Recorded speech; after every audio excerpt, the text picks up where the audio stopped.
Sabi ko, higop lang ako ng sabaw. Marami na rin pala ako nakain na halaan. Dahil nag-crave ako sa steam na gulay, eto at naglaga na nga ako ng talong, okra, at saka talbos ng kangkong at talbos ng kamote.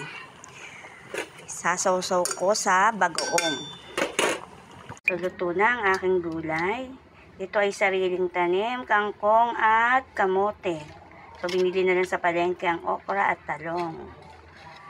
Tapos, ipa-partner ko sa piritong tilapia na tira kagabi. Ayan, may 2 ulo pang natira. Tama-tama yan. Ito, dito ko siya isasawsaw. Ito ay maanghang. Yan, partner na partner. Tapos, ito naman ang iluluto ko para sa kanila, ang halaan. So, magkaiba kami ng ulam. Pero ang sarap ng sabaw nito, maghihigop ako. Lalagyan ng miswa. Lutuin ko muna. Ayan na, nagbukan na ang shell niya. Okay na to. Wow, sarap maghigop ng sabaw.